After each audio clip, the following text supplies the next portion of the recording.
TDP Janasena పార్టీలు ఎక్కడ ఎన్ని సీట్లలో పోటీ చేస్తారో ముందు క్లారిటీ తెచ్చుకోవాలని మాజీ మంత్రి కొడాలి నాని అన్నారు.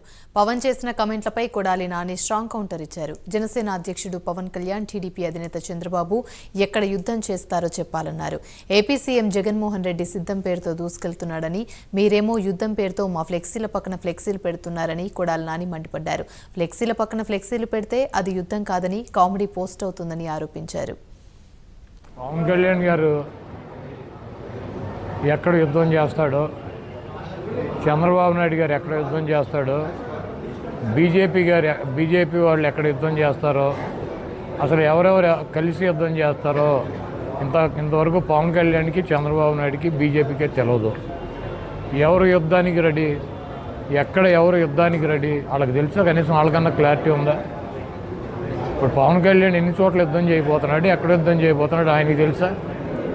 ఆయన పార్టీలో పనిచేస్తున్నటువంటి కార్యకర్తలకు కానీ, నాయకులకు కానీ, సీట్లు ఆశించే వాళ్ళకి కానీ తెలుసా? చంద్రబాబు నాయుడు ఎక్కడ యుద్ధం చేస్తున్నాడో, ఏ సీట్లు యుద్ధం చేస్తాడో ఆయన పార్టీ వాళ్ళకి ఆయనకేమన్నా తెలుసా? బీజేపీ వాళ్ళు అసలు వీళ్ళతో కలిసి యుద్ధం చేస్తారో లేకపోతే వాళ్ళు విడిగా యుద్ధం చేస్తారో? ఒకవేళ చేస్తే 3 చోట్ల చేస్తారో, 7 చోట్ల చేస్తారో, 12 చోట్ల చేస్తారో కనీసం వాళ్ళకన్నా తెలుసా? అసలు వాళ్ళు ఎక్కడ యుద్ధం చేయాలో ఎవరికి క్లారిటీ లేదు. వాళ్ళంతా కూడా తెలుగుదేశం పార్టీలో ఉన్నటువంటి క్యాడరు, జనసేనలో పార్టీలో ఉన్నటువంటి క్యాడరు. ఇది అయ్యేటువంటి పని కాదు.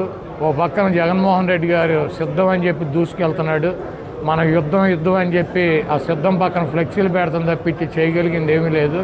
ఎక్కడ ఎవరికి సీట్లు ఇస్తారు, ఎక్కడ ఎవరు పోటీ చేస్తారు అన్నదే వాళ్ళకే క్లారిటీ లేదు. ముందు వాళ్ళ క్లారిటీ తెచ్చుకున్నాక వాళ్ళు సిద్ధమేనా, సయ్యా, యుద్ధమా, ఎవరితో కలిసి ఎవరి మీద యుద్ధం చేస్తారు. కొన్ని ఫ్లెక్సీ పక్కన ఫ్లెక్సీ పెడితే యుద్ధం కాదు, సిద్ధం కాదు. అది